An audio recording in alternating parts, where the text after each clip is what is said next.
People love stats. Let me give you a stat. Today is the last NFL-less Sunday of football until, well, let me do the February, baby. So let's get this party started with a boy Green Daily with a very special guest. It's time right now. Let's roll.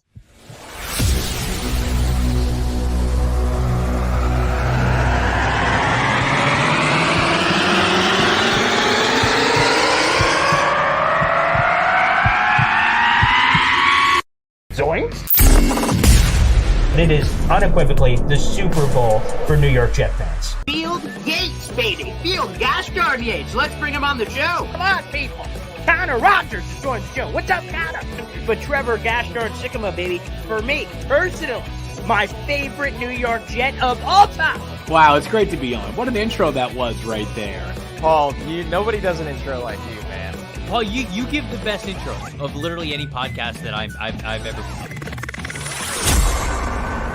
I'm gonna lose my gosh darn bananas.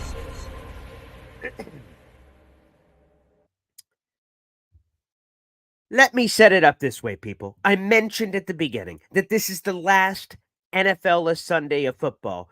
Grab your loved ones, say hello, say goodbye, because it's over. Because it's football time, baby, here on a Sunday, September 3rd, here on the program. And I'm fired up to talk football. We're doing it with a national guest, a friggin' superstar, Mo gosh darn Moten of friggin' Bleacher Report, gracing us with his presence on Boy Green Daily for the very first time.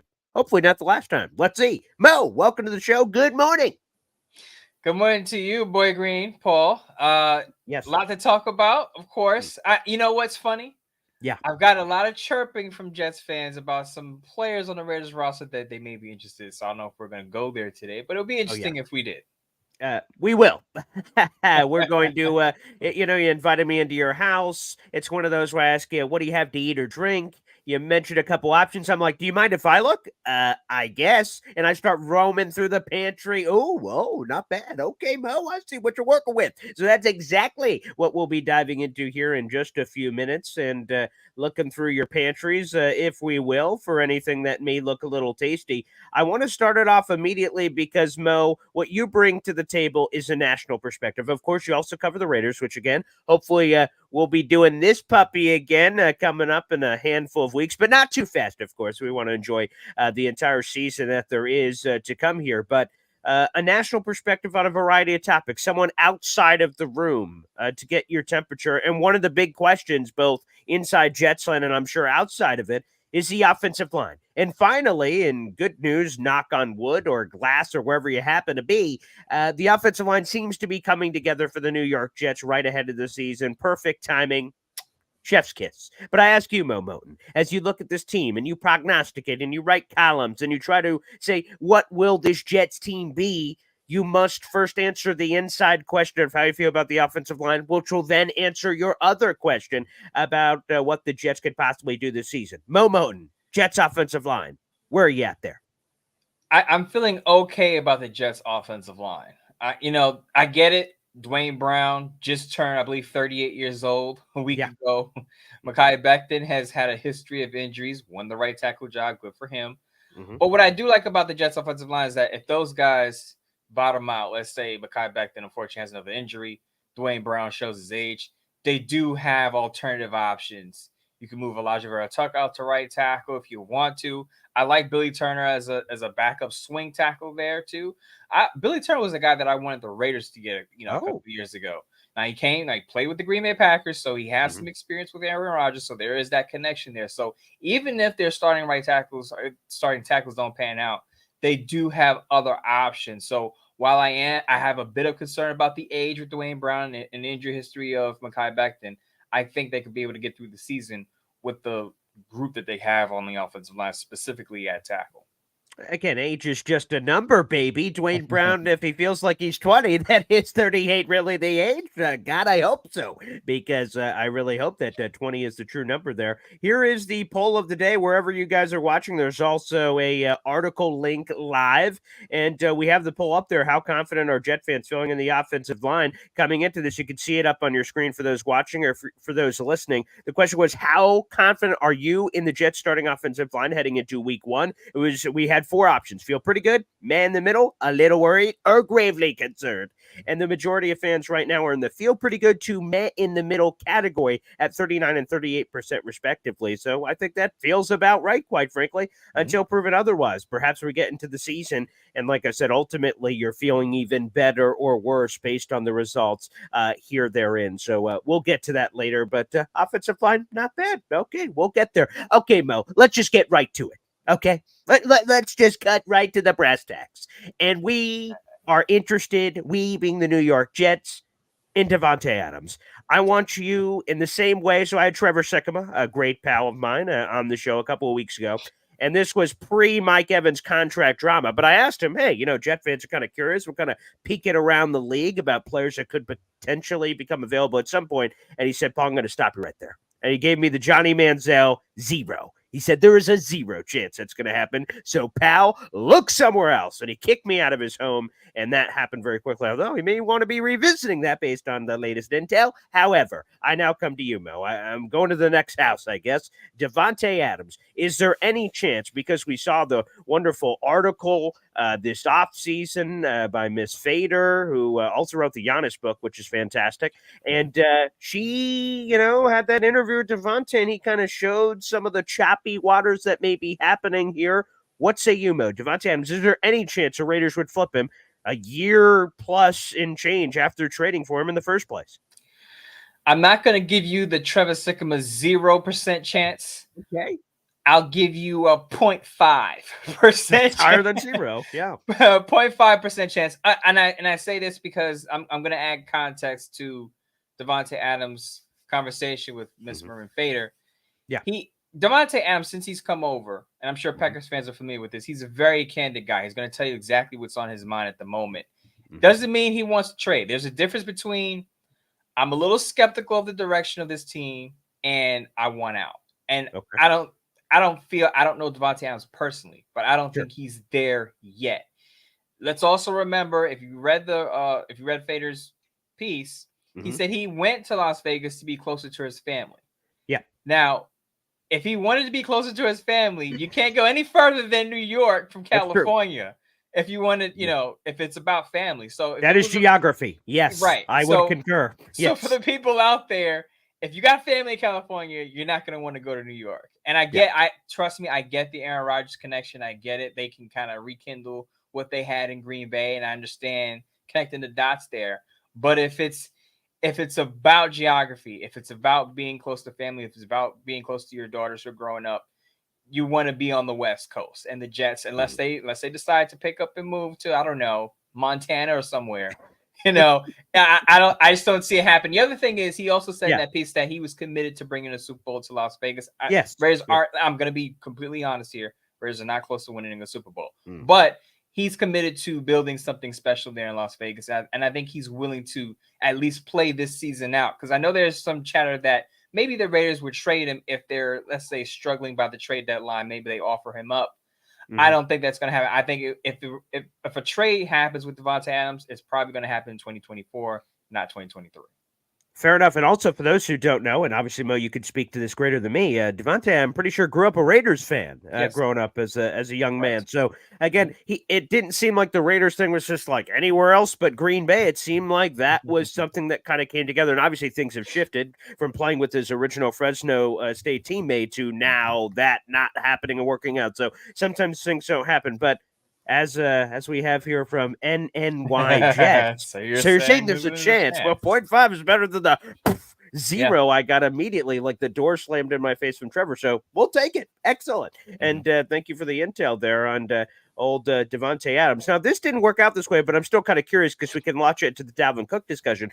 Mo, we were originally going to have you on the show when you wrote your piece that Josh Jacobs, there was obviously a dispute happening with the Raiders that has since been figured out. He has since signed an enhanced franchise tag deal, which we hadn't seen in a long time for a player to get some extra on top. You can't get the long-term deal, but you could build an extra on top that is in the NFL bylaws. But you floated out there that the Jets and Josh Jacobs could potentially be a fit in some level of a tag and trade scenario. The Jets are clearly all in on the season, and that would have potentially come to fruition. Now, ultimately, Josh Jacobs goes to the Raiders, and then also the Jets go in their own direction, bringing in Dalvin Cook.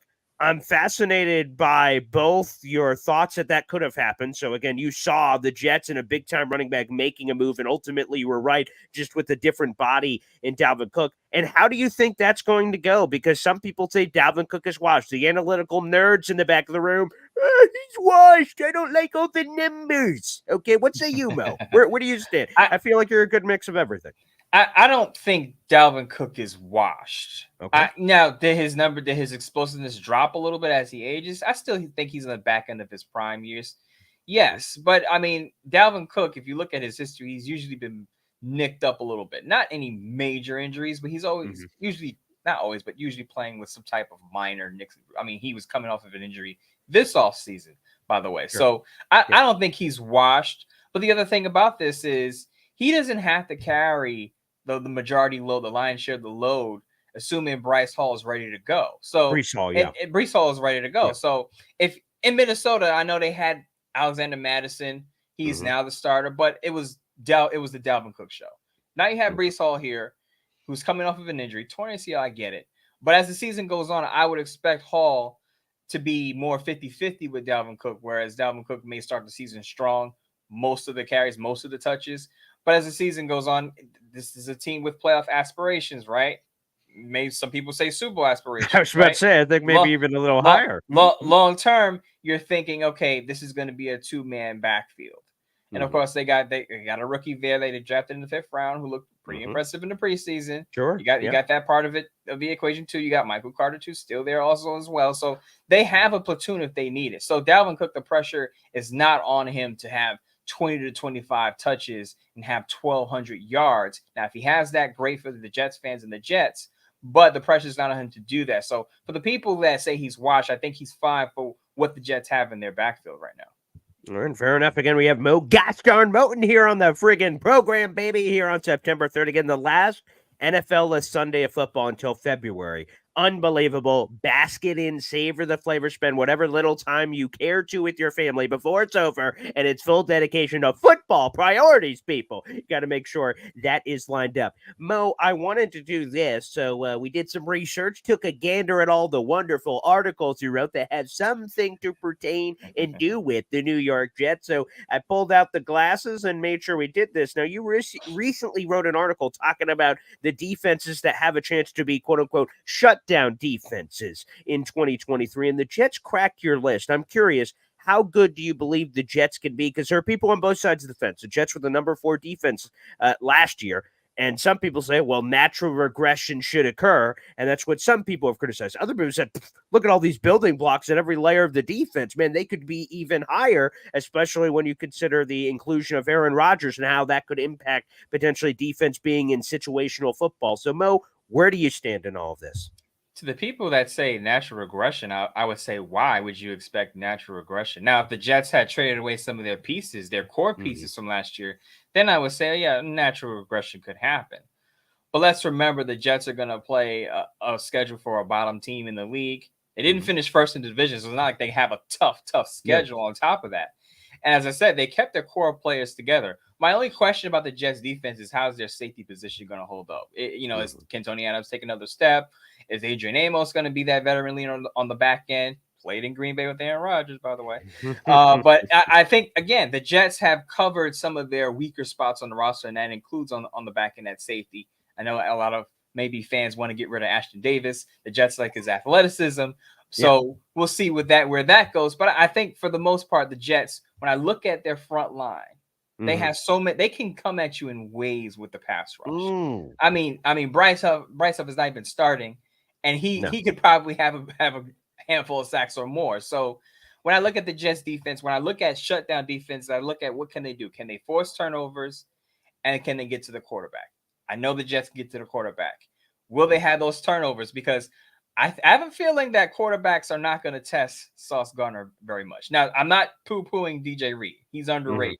But can those guys on the back end get those interceptions? And that's where I question the safety position, because usually when you have a lot of turnovers, you usually have a playmaking safety on the back end. Jordan Whitehead, pretty solid, can play both safety positions. I get it.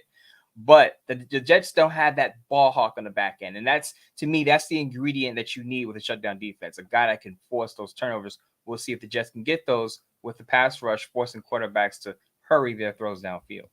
By the way, a very fair criticism because the Jets struggled in the turnover department last year. Jordan Whitehead, he as a singular entity, dropped 4 picks last year, an unbelievable number when you factor that in. And of course, they're relying on Tony Adams. So it's a coaching staff belief versus us on the outside that have seen like 10 snaps or something of Tony Adams. So it's just going to be, well, you just got to see it to believe it. We got to see Santa's fat ass come down the chimney before all of a sudden, ho, ho, ho, it might be Christmas for the New York Jets. So a very fair criticism. There's another team on your list, Mel. And I'm going to learn more about them this week because in this Boy Green Daily Show, I've set up a wonderful guest list of a lot of Buffalo Bills insiders that will be joining me. And I'll be posing a lot of these questions I'm about to bring up to you, Mo, for you including the Buffalo Bills as a potential shutdown defense. And I have these questions, and I'm curious about it. Okay, let me pull up get the glasses out here. Make sure I'm looking at this thing, and I see this. So here are my questions for the Buffalo Bills defense.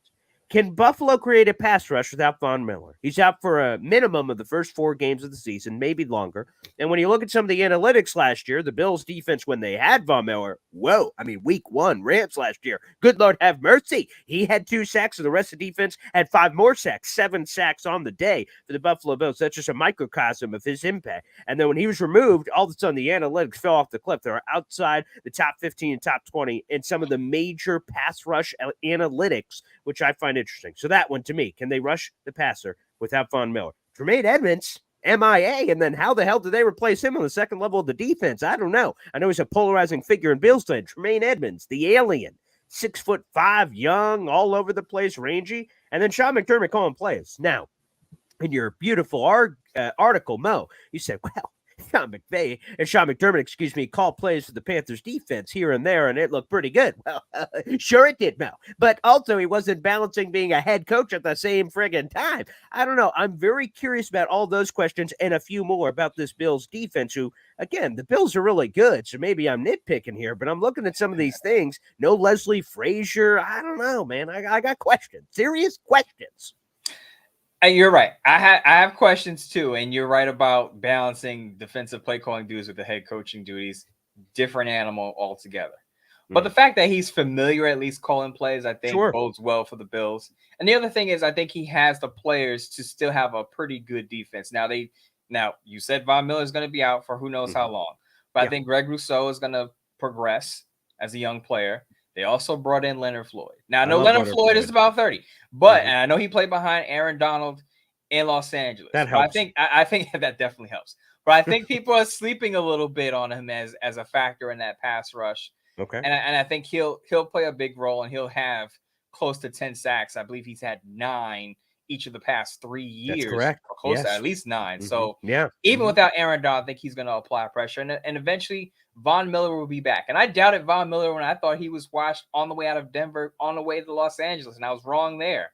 I'm not willing to be wrong again on Von Miller. I'm not going to bet against Von Miller again. I'm not going to make that mistake. So once he gets back on the field, he'll definitely add something more to that defense. And I think I'm not going to say it'll look as great as it did last year, but I think it'll still be top 5 in a lot of categories once they're full go. Now, I know you didn't mention the back end, but I think Tre'Davious White coming back off of a torn ACL. Now, he played last year, but I think being 1 year removed from a torn ACL, he'll be the player we looked at him to be when he was, I believe, a Pro Bowler. So that's correct. I think you're going to see a lot more from him this year. I think people are also forgetting that aspect of the defense on the back end.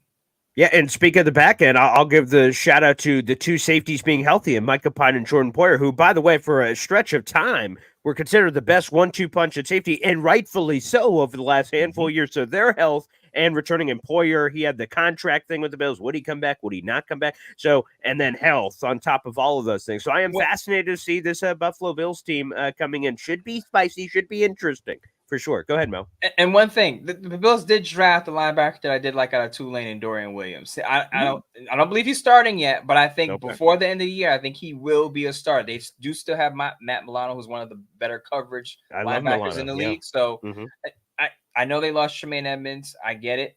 He's in Chicago now, but keep an eye on Dorian Williams. I think he could be a factor. All right, Mo, before we get you out of here, for people who are watching, again, we have both the visual product that people could see on YouTube, of course. We appreciate that support. And wherever you find your podcast, Boy Green Daily, a wink, hashtag branding, thank you very much. And above your head right now is an NFL logo as we were in this weird middle week, obviously, as cut down day and those kind of things. Starting tomorrow, that beautiful logo will Pokemon evolve into a Buffalo Bills logo. So I want to get your early thoughts, especially as a national guy. The Jets and Bills play September 11th, the Monday Night Football, Week 1, the final game of the Week 1 slate, which is spectacular, by the way, the entire slate. Can't wait for it. But I want your early thoughts. Let's get your prediction. Buffalo Bills, New York Jets. Who's winning? Who's winning that one? Who's putting their stamp on the AFC East to start the season? Not because I'm on the Jets show. Yeah. We just talked about it. Von Miller's not in the field. I think that's a big factor with Aaron Rodgers. Won the show. I think Aaron Rodgers and Garrett Wilson are going to be an electric combo. I have them a lot as a stack of my fantasy teams. I know that's not a topic on today's show, but I have a lot of Aaron Rodgers, Garrett Wilson stock. Jets win 2016. I think they make a statement early in the season. I did not like how the Bills ended last year. I get a lot of Bills players saying it was kind of fluky the way they lost to the Bengals in the playoffs. That wasn't them. I think the further they get away from having Brian Daboll as an offensive play caller, I'm not saying Josh Allen turns into a pumpkin, but I'm saying I think he kind of pulls back. I think we saw the best of him with Brian Daboll. Ken Dorsey has to show me that he can get the most or the best out of Josh Allen. Until he does that, picking the Jets to win in the opener on Monday Night Football. All right, Mo, you are officially welcomed back. Okay, so first off, Josh Allen is just a random pumpkin. Love that. And then, of course, the Jets are going to annihilate the Buffalo Bills in Week 1 of Monday Night Football. Boom. Check, check. Okay, phenomenal. My people, your people will work on that contract extension and get you back here as soon as possible. Love it, Mo. And thanks for the good vibes, brother. And before we get you out here, let everybody know where they can follow you and find all your work, both nationally and, of course, covering the Raiders. I'm sure a lot of people on this show don't care about this, but Raiders content over at sportsnaut.com, Silver and Black Today. I'm going to have 3 shows per week on Bleacher Report. Also have my own podcast with my co-host Scott Branson. That's on YouTube. For the people that want a more national view, and Jets included, Bleacher Report, I'm going to have 3 pieces dropping every week. I'm also going to be doing a betting column. So if you're a betting person and you like to bet on the Jets or want to know when not to bet on the Jets, I'll give you some guidance there weekly. That column will drop every Thursday morning for those interested. And of course, I'm also going to be involved in the power rankings. I will say, of the 3 guys doing the power rankings at Bleacher Report, I'm probably the highest on the Jets. I have the Jets listed 8th coming into Week 1. So again, that goes along with my point about them winning Week 1. I do have the Bills listed at 4th, but I think the Jets match up well against them and they get the job done. But all of that on Bleacher Report, power rankings, betting column. Jets fans, tune in for that. You say they don't care, but again, Mo, I think they're going to start to care because Jets Raiders is on the schedule on a Sunday night football game, which, by the way, Jets haven't been on Sunday night football in over a decade. So circled on the calendar, and especially to bring you back. You're one of the best in the gosh darn business. Mo, thanks for taking the time, brother. Appreciate you having me on. We'll talk about it again. Week 10 Jets Raiders. I'll be back.